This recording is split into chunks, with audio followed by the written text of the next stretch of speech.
Picture, if you will, a very small, very tired mouse standing in front of a very large, very stupid world. The world is busy arguing about values and meaning and freedom and identity and purpose, while children die screaming in hospital beds, while animals thrash in industrial slaughterhouses, while people quietly decide to kill themselves because the pain has become louder than any reason to stay.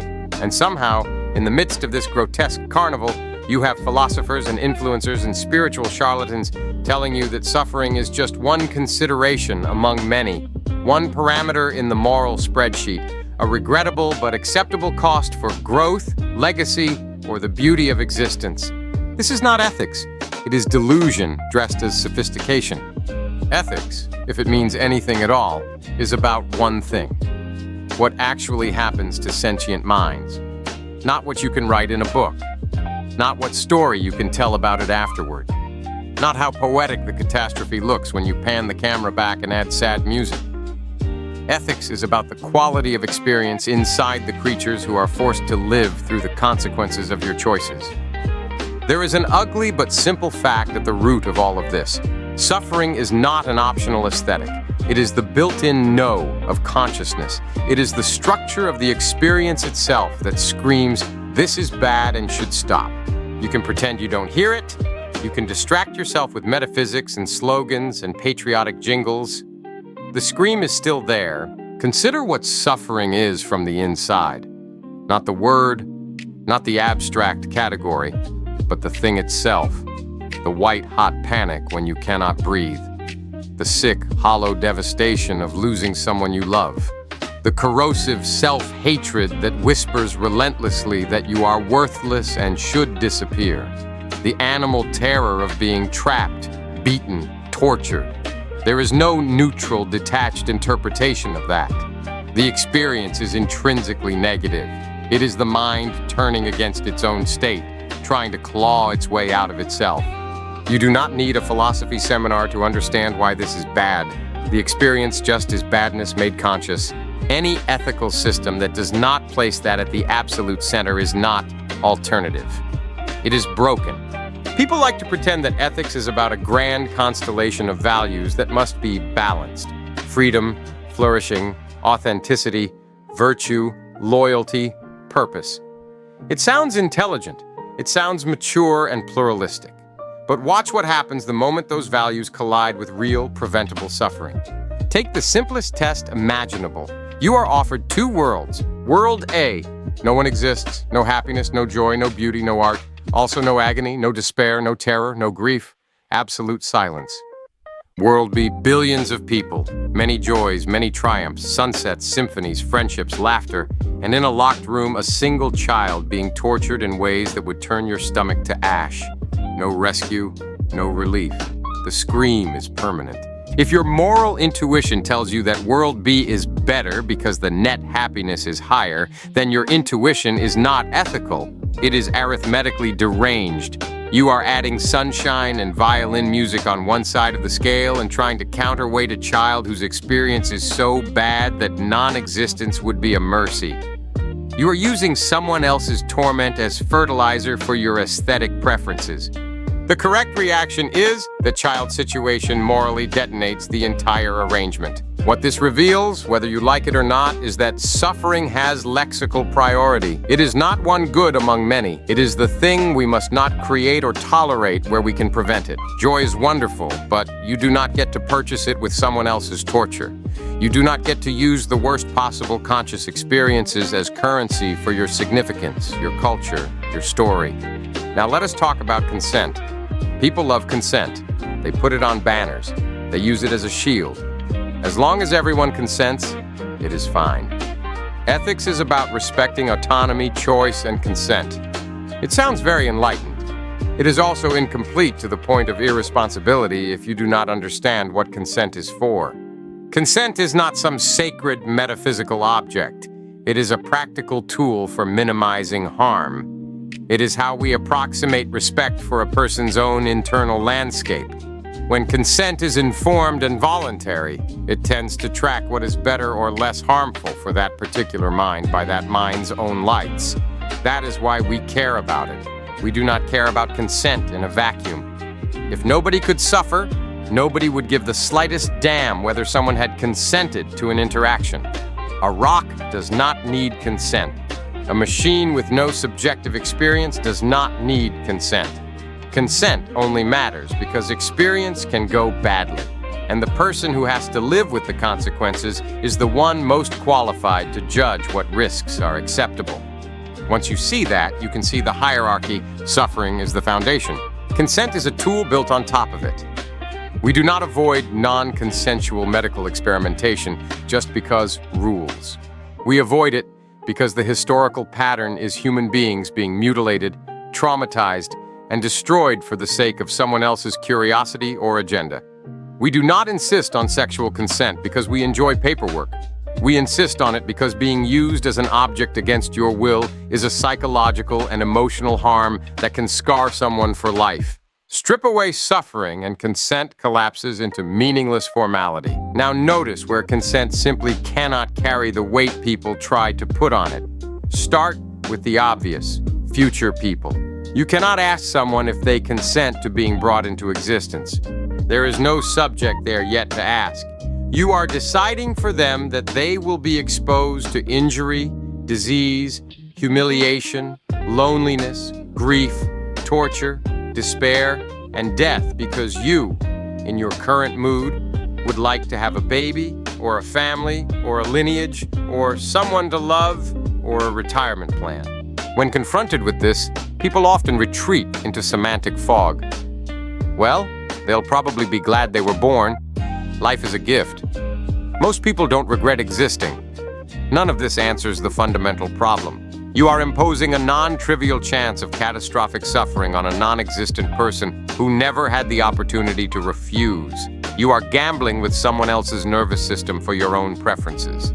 If you claim to worship consent but you treat procreation as morally unproblematic, you are either not paying attention or you are lying to yourself. Either suffering reduction is the anchor and you recognize the asymmetry, or you admit that your ethics of consent makes a mysterious exception for the single largest imposition any being can suffer, being thrown into a world where they can be annihilated from the inside out. Then, there are the cases where consent is technically present, but ethically worthless. Children consent to things they do not understand. Groomed victims consent under manipulation and distorted information. Desperate people consent to exploitative labor because the alternative is starvation. You can collect all the signatures you want. It does not magically transform a structurally coercive situation into an ethical one. An ethical mind asks relentlessly, what is this doing to their experience?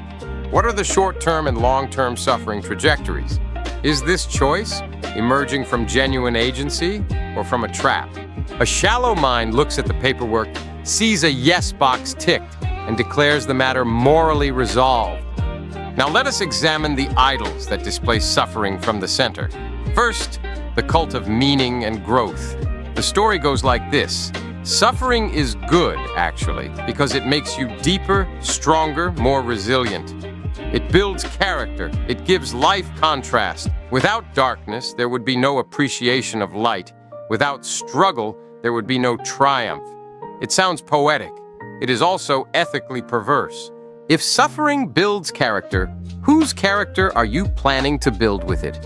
Your own. Fine. That is your problem.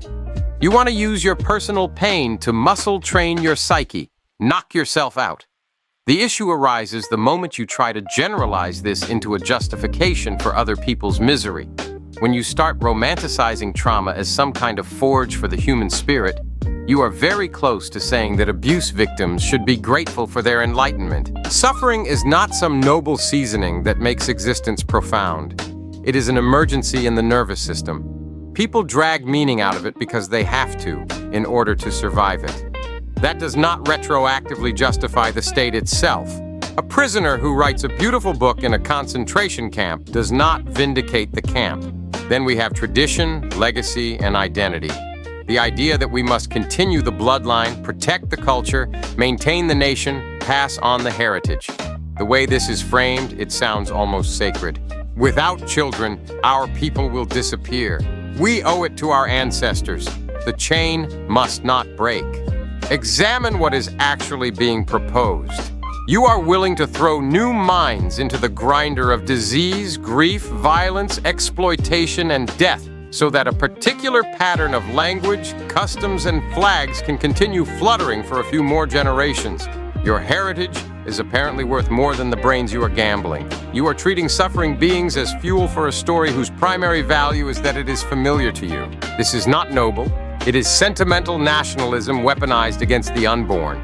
Religious and spiritual rationalizations are more grotesque still. Suffering is recast as divine pedagogy, karmic balance, a sacred trial, a test of the soul. Pain becomes a lesson, a purifying fire, a cosmic necessity. The implication is that the child being mauled by cancer is an instrument in some higher curriculum. The dog being burned alive is a lesson for someone. The suicidal teenager is a chapter in a spiritual narrative about growth and transcendence. In other words, the worst experiences conscious minds can have are being repackaged as morally useful events in someone else's cosmic fairy tale. If you take that seriously, you have left ethics behind entirely. Ethics asks, given what we know about how terrible certain states of mind are, how do we prevent or mitigate them? The moment you start calling those states holy, necessary, or meant to be, you have abandoned the project. You have chosen worship over responsibility. Let us also address the realists and utilitarians who think that as long as the global ledger is positive, all is well. Their claim, stated plainly, is this. Yes, some beings will suffer terribly. Some will be broken beyond repair. Some will experience horrors they would do anything to escape. But look at the average. Look at the total. The joys elsewhere make up for it. Make up for it for whom? Not for the one in agony. Their experience is not improved by the fact that somewhere else someone is enjoying a sunset or an orgasm or a good joke. Aggregation is a convenient mathematical trick that allows you to swap someone else's suffering for your comfort and then declare the trade efficient. This is the fundamental obscenity of purely aggregative thinking.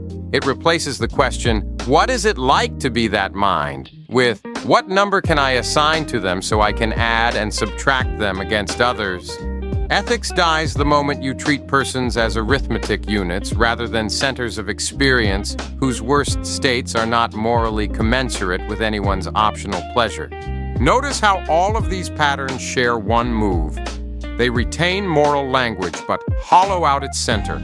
They keep the vocabulary of goodness and rightness, but they detach it from the only thing that makes those words matter: the reality of how bad it is to suffer. If nobody could be scared, humiliated, violated, abandoned, tormented, or devastated, what exactly would justice mean? What would rights be protecting? What would dignity be upholding? These concepts get their moral force from the ways in which their violation results in actual harm to actual minds. Justice matters because injustice breeds fear, resentment, instability, and abuse. Rights matter because without them, the powerful use the vulnerable as tools, leaving a trail of trauma. Dignity matters because treating people as expendable trash damages them internally and conditions a culture of cruelty. Everything that tastes ethically significant ultimately cashes out in suffering-related consequences. You can even test this by trying to imagine a world where there is emotional experience but no possibility of negatively balanced states. All actions feel, at worst, neutral.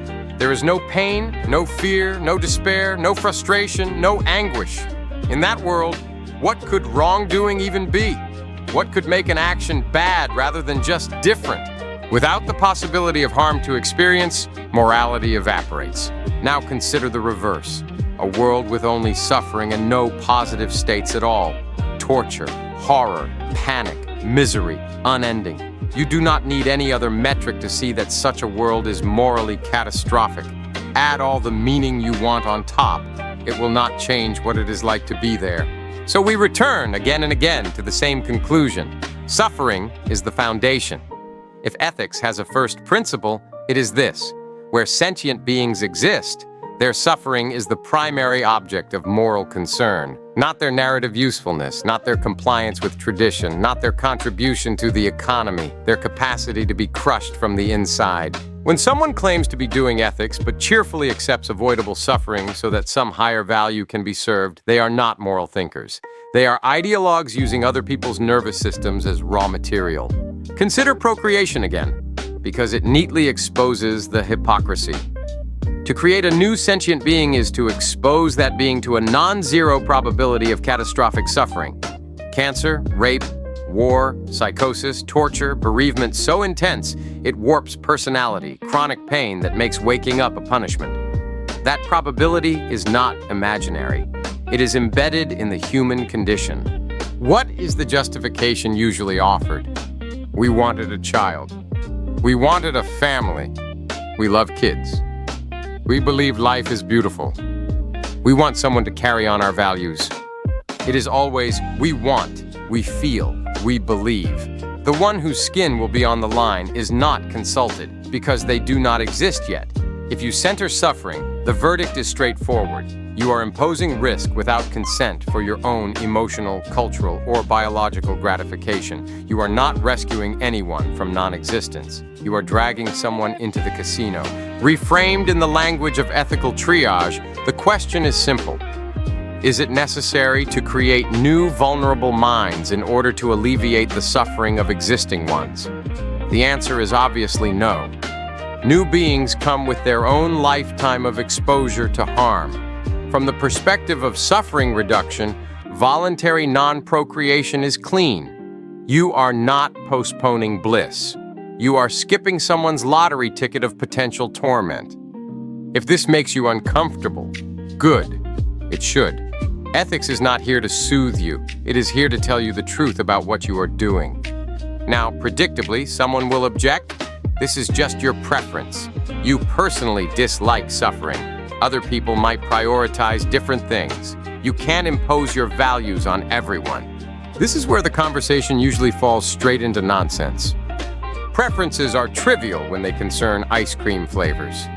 I prefer chocolate versus I prefer vanilla is a benign disagreement because nobody's nervous system is on the chopping block. Suffering is not that kind of thing. You do not just happen to dislike being skinned alive. You do not simply prefer not to watch your child die in agony. These are not optional tastes. They are structurally intolerable states for the mind. That is the entire point of their neurobiological architecture, to act as powerful deterrent signals. Pain and distress are the organism screaming at itself that something is wrong, that it is under threat, that this should end. A being who claims that suffering is morally neutral is either playing word games or has catastrophically impaired empathy. And here is the final unpleasant admission most people will not make out loud.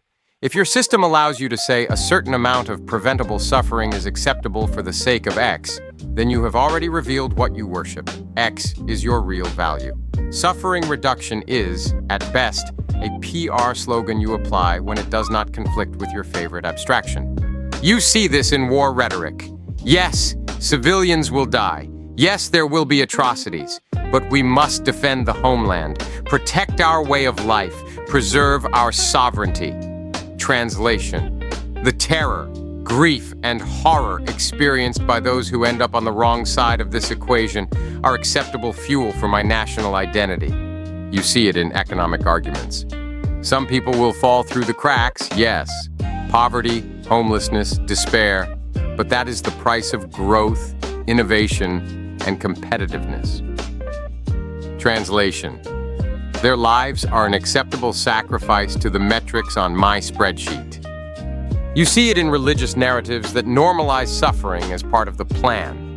We cannot question why bad things happen. It is all for a higher good. Translation: the people being crushed are props in a story I refuse to abandon. In each case, the move is the same.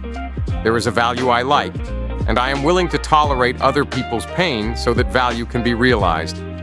As long as I can decorate it with moral language, I can avoid seeing what I am actually doing. An ethic that takes suffering seriously does not permit this. It forces you to acknowledge that every unit of agony belongs to a mind that experiences it as the center of reality while it is happening. It does not get averaged away. It does not become less bad because you can imagine a narrative that justifies it. So what does it mean practically to treat suffering as the #1 priority? It means that wherever you look, in whatever domain, the first question is always, how does this arrangement impact the intensity, frequency, and distribution of negative experience? Policies, institutions, personal choices, cultural norms. All of them are evaluated first and foremost by their consequences for the worst-off minds. You do not ask, does this maximize GDP? Before you ask, does this grind people into desperation and burnout? You do not ask, does this preserve tradition? Before you ask, does this perpetuate cycles of abuse and coercion? You do not ask, does this fulfill my desire for a child? Before you ask, what are the risks I am imposing on a person who cannot refuse? Anything else is vanity. This is the uncomfortable clarity that most people spend their whole lives carefully avoiding. They would rather float in vague clouds of balance and trade-offs and complexity, as if complexity abolishes the fact that some states of being are so horrendous that the only sane response is, do not cause them if you can help it. If someone tells you that suffering is only one consideration among many, ask them this. Is there any amount of joy you would accept in exchange for personally undergoing unending torture? Not hypothetically, not for a thought experiment, but literally, would you enter a chamber of infinite agony if it guaranteed 1 trillion ecstatic lives for others? If they say yes, they are lying. If they are not lying, they are insane. In either case, you do not build an ethical system on their intuitions. The honest answer is always no, and that no is all you need to understand the structure of moral priority. So here we are, again, at the beginning, a very small, very tired mouse, looking at a species that refuses to state the obvious, that what it is like to be someone matters more than the stories told about them, that preventing horror is more important than manufacturing meaning, that ethics is not a canvas for self-expression, but a discipline for minimizing the worst things reality can do to a mind. If you are not centering suffering, you are not doing ethics. You are doing mythology, nationalism, sentimentalism, capitalism, spirituality, or personal brand maintenance. Call it what you like. Paint it in whatever colors you want. But do not pretend it is moral philosophy. Ethics begins at the scream. If you cannot hear it, you have already left the path.